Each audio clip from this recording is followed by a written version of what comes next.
የኢትዮጵያ ሎተሪ አገልግሎት ሁሉንም በወረቀት የምናውቃቸውን ሎተሪዎች በዲጂታል አማራጭ ካለንበት ቦታ በማንኛውም ሰዓት መቁረጥ እንድንችል ማድረጉን አስታውቋል። ድርጅቱ እንዳስታወቀው በቴክኖሎጂ ታግዘን ሎተሪ በቀላሉ መቁረጥ እንድንችል የተለያዩ አማራጮች ተዘጋጅተውልናል። በዌብሳይት፣ በሞባይል አፕሊኬሽን፣ በዩኤስኤስዲ፣ በኤስኤምኤስ እና በሌሎችም አማራጮች መቁረጥ እንደምንችል ተገልጿል። ለጊዜው ግን ይህንን ቪዲዮ እስከሰራንበት ጊዜ ድረስ ይፋ ተደርጎ ስራ ላይ የዋለው የዌብሳይቱ አማራጭ ነው። ሌሎቹን ደግሞ በቅርቡ ያሳውቁናል ብዬ ተስፋ አደርጋለሁ። ስለዚህ ይህንን የዌብሳይቱን አማራጭ በመጠቀም በቀላሉ የተለያዩ ሎተሪዎችን በምን መልኩ መቁረጥ እንደምንችል አብረን እንመልከት። ለሁላችንም በሚሆን መልኩ በስልኬ ነው የማሳያችሁ። ስለዚህ ከስልካችን ላይ አንድ ብራውዘር እንከፍታለን። አንድ ብራውዘር ከከፈትን በኋላ አድሬስ ባሩ ላይ etiolotery.et የሚለውን እንከፍታለን። ይህንን ፔጅ ይሰጠናል። ወደ ታች ስክሮል አድርገን ደግሞ ያሉትን አማራጮች ማየት እንችላለን። እንደምትመለከቱት የሎተሪ ጨዋታዎች ይላል።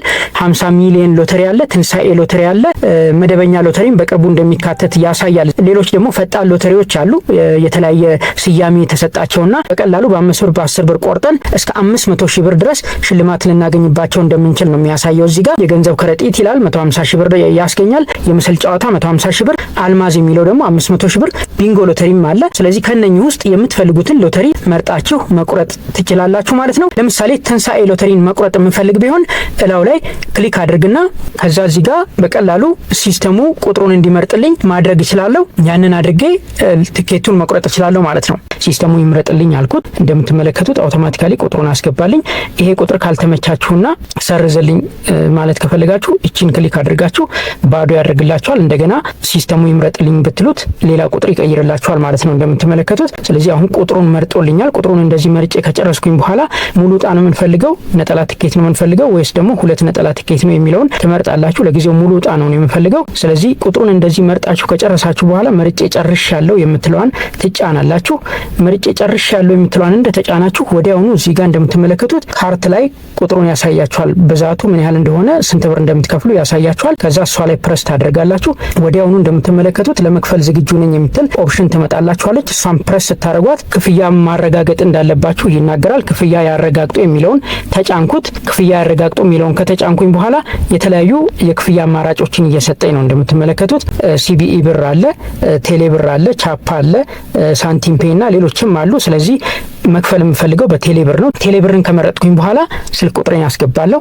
ቴሌ ብርን ከመረጥኩኝ በኋላ ስልክ ቁጥሬን ላስገባ። ስልክ ቁጥሬን አስገብቻለሁ። ከዛ ትኬቱን ይቁረጡ የምትለዋን እጫናለሁ ማለት ነው። ትኬቱን ይቁረጡ የምትለዋን እንደተጫንኩኝ እንደምትመለከቱት ወደዚህ ፔጅ አንጥቶኛል። ኮንፊርም ፔመንት የምትለዋን መጫን ይኖርብኛል። ስለዚህ ኮንፊርም ፔመንት እለዋለሁ። ኮንፊርም ፔመንት እንዳልኩት ስልክ ቁጥሬን አስገብቼ ኤስኤምኤስ ልኮልኝ ቬሪፋይ እንዳደርግ ይጠይቀኛል። ስለዚህ ስልክ ቁጥሬን ድጋሚ አስገባለሁ። ስልክ ቁጥሬን ድጋሚ ካስገባው በኋላ ሴንድ ኤስኤምኤስ እለዋለሁ። ኮድ ላከልኝ። እንደምትመለከቱት ቬሪፊኬሽን ኮድ ላከልኝ። ይሄንን ቬሪፊኬሽን ኮድ እዚህ ኤስኤምኤስ ቬሪፊኬሽን ኮድ የሚለው ጋር አስገባለሁ። እሱ ጋር ላስገባ 572509 ይላከልኝ። እሱን አስገብቼ ኔክስት እለዋለሁ ማለት ነው። ከዛ እንደምትመለከቱት አሁን 60 ብር ሊቆርጥ እንደሆነ ያሳያል። ባላንሳችሁንም በዛው ያሳያችኋል። ከዛ ኮንፊርም ፔመንት ትሉትና ፒን ኮዳችሁን ታስገባላችሁ የቴሌ ብር ማለት ነው። ከዛ ኮንፊርም አልኩት። ወዲያውኑ ፔመንት ሰክሰስፉል አለ። ወደ ኋላ መመለስ እንደምችል እየነገረኝ ነው። ክፍያውን እንደፈጸምኩኝ ወዲያውኑ ኢኤስኤል ኢትዮጵያ ሎተሪ ሰርቪስ ከሚል አድራሻ እንደዚህ አይነት ሜሴጅ ይደርሰኛል። እንደምትመለከቱት ውድ ደንበኛችን የትንሳኤ ሎተሪ ስለቆረጡ እናመሰግናለን ይላል። የዕጣ ቁጥሩ ይሄንን ይመስላል። ብዛቱ ምን ያህል እንደሆነ ይናገራል። ተጨማሪ መረጃ ከፈለግን ደግሞ የትኛው ቁጥር ላይ መደወል እንዳለብን ይናገራል። ስለዚህ ዕጣው ሲወጣ ማውጫው ላይ ይሄንን ቁጥር አይታችሁ እድለኛ መሆን አለመሆናችሁን ታውቃላችሁ ማለት ነው። ስለዚህ በዚህ መልኩ ትንሳኤ ሎተሪን ቆርጠናል። ሌሎች ሎተሪዎችንም መቁረጥ ከፈለግን ወደ ኋላ ተመልሰን በዚህ መልኩ መቁረጥ እንችላለን። 50 ሚሊዮንንም መቁረጥ ከፈለግን እሱ ላይ ፕረስ አድርገን በተመሳሳይ ሁኔታ መቁረጥ እንችላለን ማለት ነው። 50 ሚሊዮን የሚለውን ከነካሁኝ በኋላ ፕረስ ካደረኩኝ በኋላ ቁጥሩን ራሴ መምረጥ እንድችል እድል ይሰጠኛል። የ50 ሚሊዮኑ ላይ የትንሳኤ ሎተሪው ላይ ግን ሲስተሙ ቀጥታ እንዲመርጥልኝ ነው የሚያደርገው። ስለዚህ 50 ሚሊዮኑ ላይ ራሴ መምረጥ እችላለሁ። መምረጥ የምችላቸውን ቁጥሮች ራሱ ደመቅ አድርጓቸዋል። ስለዚህ ከዚህ ውስጥ የፈለግኩትን ቁጥር መቀመር እችላለሁ ማለት ነው። ስለዚህ እዚህ ጋር እነኚህ 1 2 3 4 እና 0 አክቲቭ አይደሉም ለጊዜው። ስለዚህ ከዚህ ውስጥ እናንተ መምረጥ ትችላላችሁ ማለት ነው። ስለዚህ ቁጥር ልምረጥ ለራሴ፣ ካልሆነ ደግሞ ሲስተሙ ይምረጥልኝ የሚለውን እዚች ጋር ያለችውን ተጭናችሁ መምረጥ ትችላላችሁ። ሲስተሙ ይምረጥልኝ ስለው በዚህ መልኩ መረጠልኝ ራሱ ማለት ነው። እዚህ ውስጥ ካሉት ቁጥሮች ራሱ መረጠልኝ። ስለዚህ ይሄ ቁጥር ካልተመቸኝ ሰርዝልኝ ብዬ እንደገና ክሊር ማድረግ እችላለሁ ማለት ነው። ለጊዜው ለራሴ ልምረጥ እስቲ ዝም ብዬ ቢወጣልኝም ባይወጣልኝም ለራሴ የሆኑ ቁጥሮችን ልምረጥ። ዝም ብዬ የሆኑ ቁጥሮችን ልምረጥ ለራሴ። ይሄንን ቁጥር መርጫለሁ። ከዛ በኋላ ቁጥሩን መርጠን እንዲህ ከጨረስን በኋላ ሙሉ ዕጣ ትኬት ነው ወይስ ነጠላ ትኬት ነው የሚለውን እንመርጣለን። ለጊዜው ነጠላ ትኬት ይሁንልኝ፣ እሱን መርጫለሁ። ከዛ መርጬ ጨርሻለሁ የሚለውን መምረጥ ይኖርብኛል ማለት ነው። መርጬ ጨርሻለሁ የምትለዋን እንደተጫንኩኝ ወዲያውኑ ወደ ክፍያ ይወስደኛል ማለት ነው። ለጊዜው መርጬ ጨርሻለሁ የምትለዋን ልጫን። መርጬ ጨርሻለሁ የምትለዋን ከተጫንኩኝ በኋላ እንደዚህ ካርት ነገር ይሰጠኛል። ብዛቱ አንድ እንደሆነ ምን ያህል ገንዘብ እንደምከፍል ይናገራል። ስለዚህ እሷ ላይ ፕረስ አድርጋለሁ ማለት ነው። ልክ ካርት ነገሯ ላይ እዚች ላይ ፕረስ እንዳደረግኩኝ ለመክፈል ዝግጁ ነኝ ወደሚል ፔጅ ይወስደኛል። ለመክፈል ዝግጁ ነኝ የምትለዋን ተጭኜ ክፍያ ያረጋግጡ የምትለዋ ጋር ይወስደኛል ማለት ነው። መተው ከፈለግኩኝ ደግሞ ይቅር የሚለውን እጫናለሁ። ስለዚህ ቅድም ባየነው መልኩ ክፍያውን በመክፈል የ50 ሚሊዮኑንም ሎተሪ መግዛት እንችላለን ማለት ነው። ሌሎቹንም በዚሁ መልኩ መቁረጥ እንችላለን። እንዳያችሁት ሌሎችም አሉ፣ ፈጣን ሎተሪዎችም አሉ። መደበኛም በቅርቡ እንደሚካተት ያሳያል። ፈጣን ሎተሪዎቹን ለመቁረጥ ግን መመዝገብ ይኖርብናል። ለምሳሌ የገንዘብ ከረጢት፣ ምስል፣ ቢንጎ፣ አልማዝ እነኝህን ለመቁረጥ መመዝገብ ይኖርብናል። ለምሳሌ የገንዘብ ከረጢት የሚለው ላይ ፕረስ ባረግ በ5 ብር ቆርጠን 150 ሺህ ብር ድረስ ማሸነፍ እንችላለን። ሌሎችም አሉ እንደዚሁ በ10 ብር የምንቆርጣቸው። የገንዘብ ከረጢት የሚለውን ክሊክ አድርጌዋለሁ። የገንዘብ ከረጢቶችን ይፋቁ ይላል። 3 ተመሳሳይ የገንዘብ ከረጢቶችን ካገኙ የዚያኑ ያህል የገንዘብ መጠን ያገኛሉ ይላል። ስለዚህ እዚህ ጋር ይጫወቱ የምትለዋን ፕረስ ሳረግ መመዝገብ እንዳለብኝ ይናገራል። እዚህ ጋር አካውንት ከዚህ በፊት ካለን ስልክ ቁጥራችንንና የይለፍ ቃላችንን እናስገባለን። አካውንት ከዚህ በፊት ከሌለን ደግሞ ይመዝገቡ የምትለዋን ተጭነን እንመዘገባለን ማለት ነው። ስልክ ቁጥር እናስገባለን፣ አዲስ የይለፍ ቃል እንፈጥራለን። እዚች ጋር ደንብና ሁኔታዎችን ወይም ደግሞ ተርምስ ኤንድ ኮንዲሽንስ አንብበን መስማማት ይኖርብናል ማለት ነው። እሷን ክሊክ አድርገን አንብበን መስማማት ይኖርብናል። እዚህ ጋር የተቀመጡትን ደንብና መመሪያዎች የሚላቸውን በደንብ ማንበብ ይኖርብናል። ይህንን ካነበብን በኋላ ተመልሰን እንደገና ይጫወቱ የምትለዋን ተጭነን እዚህ ጋር ስልክ ቁጥራችንን እናስገባለን። ስልክ ቁጥራችንን ካስገባን በኋላ የይለፍ ቃል አዲስ እንፈጥራለን። እዚህ ጋር የምናስታውሰውን ሁልጊዜ ፈጣን ሎተሪ መጫወት ስንፈልግ የምንጠቀምበትን የይለፍ ቃል ማስገባት ይኖርብናል። ከዛ እቺን ቼክ አድርገን ይመዝገቡ የምትለዋን እንጫናለን ማለት ነው። ልክ ይመዝገቡ እንዳልነው ወዲያውኑ ሙሉ ስማችንን ደግሞ እንድናስገባ ይጠይቃል። ይህንን መዝለል እንችላለን። ሙሉ ስም ማስገባት አይጠበቅብንም። ይለፉት የሚለውን ተጭኜ አልፍ ያለው ማለት ነው። ከዛ እንደምትመለከቱት እዚህ ጋር ኮድ ልኮልኛል። የላከልኝ ኮድ ካስገባው በኋላ እንደምትመለከቱት የተላከለትን ኮድ ያስገቡ ይላል። ኮዱን አስገብቻለሁ። ከዛ የተላከለትን ኮድ ያስገቡ የምትለዋን እጫናለሁ። ኮዱን ካስገባው በኋላ የተላከለትን ኮድ ያስገቡ የምትለዋን ስጫን ወደዚህ ወስዶኛል ማለት ነው። በተሳካ ሁኔታ ተመዝግበዋል አለ። ይቀጥሉ አልኩት።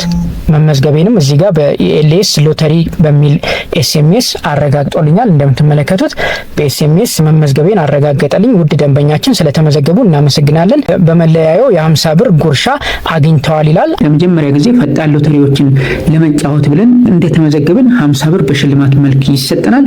ትኬቶችን ስንቆርጥ ፈጣን ሎተሪ ትኬቶችን ስንቆርጥ ከዛው ባላንስ ላይ ነው እየቆረጠ የሚጠቀመው ማለት ነው። ያንን ከጨረስን ደግሞ ከአካውንታችን ከቴሌብር ወይም ደግሞ ከሌሎቹ የክፍያ አማራጮች ገንዘብ አስገብተን መክፈል ይኖርብናል ማለት ነው። ስለዚህ ከተመዘገብኩ በኋላ ይጫወቱ የምትለዋን ተጭኜ አሁን በፈጠርኩት አካውንት ሎጊን አድርጋለሁ ማለት ነው። አሁን በፈጠርኩት አካውንት ሎጊን አድርጋለሁ። 50 ብር ጉርሻ ሰጠኝ። 50 ብር ጉርሻ ካገኘሁኝ በኋላ የዚህን የትኬቱን ደግሞ 5 ብር ቆርጦ 45 ብር ቀሪ አደረገልኝ። አውቶማቲካሊ ወደ ላንድስኬፕ ቀይሮታል ስልኩን። እንደምትመለከቱት የገንዘብ ከረጢት ይላል። የገንዘብ ከረጢቶችን ይፋቁ ይላል። ከዛ እዚህ ጋር ለምሳሌ ይችን ልፋቅ 500 ብር ይላል። ተመሳሳይ 3 ካገኘው የዛኑ የገንዘብ መጠን እንደማገኝ ነው የሚናገረው። ስለዚህ አላገኘሁም፣ አላሸነፍኩም ማለት ነው። በዚህ መልኩ እናንተ ተመሳሳይ 3 ካገኛችሁ የዛኑ የገንዘብ መጠን ልታገኙ እንደምትችሉ ነው የሚናገረው። አሁን ተመሳሳይ 3 ስላላገኘው አላሸነፍኩም። ደግማችሁ መሞከር ከፈለጋችሁ ደግሞ መሞከር ትችላላችሁ ማለት ነው። ስለዚህ በዚህ መልኩ እነኚህ ፈጣን ሎተሪዎችንም ልትጫወቱ ትችላላችሁ ማለት ነው። አንድ እድል እንደገና ተጫውቼ ልሞክር። እዚህ ጋር ምስል ጨዋታ ይላል። የምስል ጨዋታ የሚለው ላይ ፕረስ ላድርግና ደግሞ የምስል ጨዋታውን ልጫወት። እዚህ ጋር ይሄ መጣ። ይጫወቱ የምትለውን እጫናለሁ። አጫወቱን ከላይ ያሳያል። እንደምትመለከቱት እዚህ ጋር በክቡ ላይ የሚታዩትን የቆልማሚት ምስሎች ይፋቁና 3 ተመሳሳይ ምስሎችን በአግድም መስመር ካገኙ ለምስሉ የተመደበለትን ገንዘብ ያሸንፋሉ ይላል። ስለዚህ እዚህ ጋር ዝም ብለን ይሄንን እንፍቃለን። ከዛ እዚህ ጋርም ይሄንን እንፋቅ። ተመሳሳይ ምስሎችን ካገኘን ለምስሉ የተመደበውን ገንዘብ እናገኛለን ማለት ነው። አሁን አላገኘውም፣ እድለኛ አይደለሁም ማለት ነው። በአግድም ቢሆን ነበር የማገኘው። 3 እንደዚህ አግድም ቢሆን ኖሮ ሽልማት አገኝ ነበር። ብቻ በዚህ መልኩ ይህንን ፈጣን ሎተሪ ልትጫወቱበት ትችላላችሁ ማለት ነው። እንደ ኢንተርቴንመንትም ልትጠቀሙበት ትችላላችሁ። ደግሜ ስለተጫወትኩኝ 20 ብር ወሰደ። እንደምትመለከቱት ሰጠሁ ካለኝ 50 ብር 25 ብሩን ቆርጦ ወሰደ። ስለዚህ በዚህ መልኩ ልትጫወቱበት ትችላላችሁ ማለት ነው። እዚህ ጋር የምስል ጨዋታ የሚያስገኘውን ሽልማት ትንሽ ወደታች ወረድ ስትሉ የቅድሙንም በዚህ መልኩ ማየት ትችላላችሁ። የምስል ጨዋታ እንደዚህ የሚያስገኛቸውን ሽልማቶች ያሳያል። የሌሎቹንም በዚህ መልኩ ማየት ትችላላችሁ። እንግዲህ ሎተሪ በዲጂታል አማራጭ መምጣቱ የተለያዩ ጥቅሞች እንዳሉት ይነገራል። የመጀመሪያው ጥቅም በማንኛውም ሰዓት ከየትኛውም ቦታ በቀላሉ መቁረጥ መቻላችን ነው። ሌላኛው ሎተሪ በወረቀት ፎርም ስንቆርጥ የወረቀት ሎተሪ ሊተሻሻል፣ ሊቀደድ ይችላል። በተለያየ መልኩ ሊጠፋ ይችላል። በተለያየ መልኩ ሊጎዳ ይችላል ማለት ነው። ሎተሪ ከተጎዳ ደግሞ ቁጥሩ አጠራጣሪ ከሆነ የኢትዮጵያ ሎተሪ አገልግሎትም ማውጫው ላይም ከታች እንደሚያስቀምጠው አጠራጣሪ የሆኑ የሎተሪ ትኬቶች ተቀባይነት እንደሌላቸው ይናገራል። ስለዚህ በዚህ ምክንያት አስቸጋሪ ነው ማለት ነው። ዲጂታል ሎተሪ ከሆነ ግን ቁጥሩ የሚላክልን በኤስኤምኤስ ነው። ምንም ችግር የለበትም። ይጠፋል፣ ይተሻሻል ብለን የምናስበው ነገር የለም። ቁጥሩ እንኳን እንዳጋጣሚ ቢጠፋ በኤስኤምኤስ ስለሆነ የሚላክልን ደግመን ማስላክ የምንችልበት እድል ይኖራል ብዬ አስባለሁ፣ እንደ አድማስ ሎተሪ ከሆነ ማለት ነው። ሌላኛው የወረቀት ሎተሪ ላይ ወረቀቱ ወይም ያ የሎተሪ ትኬት ከጠፋ ወድቆ ያገኘው ሰው የሎተሪው ባለቤት ነው የሚሆነው። እዚህኛው ጋር ግን ዲጂታል ሎተሪ ላይ የምንቆርጥበት ስልክ ቁጥር ማንነታችንን ሊያስረዳ ስለሚችል ቢያንስ የቆረጥንበት ስልክ ቁጥር ሎተሪው ወይም ደግሞ ያ የሎተሪ ቲኬት እኛ እንደቆረጥ ነው የሚያሳይ ነገር ይኖረዋል ማለት ነው። ስለዚህ የወረቀት ሎተሪ ላይ ሎተሪ ቲኬቱን ወድቆ ያገኘ ሰው በቀጥታ ባለቤቱ እንደሆነ ነው የሚታመነው ማለት ነው። ያ ሎተሪ አሸናፊም ከሆነ ያ የሎተሪ ቲኬት አሸናፊም ከሆነ ያገኘው ሰው እድለኛ ሊሆንበት ይችላል ማለት ነው። ሌላው ያው ከህትመት ጋር በተያያዘ ወጪ ሊቀንስ እንደሚችል ሌሎችም ጥቅሞች እንዳሉት ይነገራል። ሎተሪ በዲጂታል ፎርማት መሆኑ ቴክኖሎጂን ተጠቅመን ሎተሪን በዲጂታል ፎርማት ማምጣታችን ብዙ ጥቅሞች እንዳሉት ይነገራል ማለት ነው። በመክፈቻው ፕሮግራም ላይ ሲያብራሩ ነበር የመክፈቻው ፕሮግራም ላይ የነበሩ ኃላፊዎች ማለት ነው። ይጠቅማቸዋል ብዬ አስባለሁ። እንደወደዳችሁት ተስፋ አድርጋለሁ። ቻናላችንን ላይክ እና ሰብስክራይብ በማድረግ ጠቃሚ መረጃዎችን ታገኛላችሁ። አመሰግናለሁ።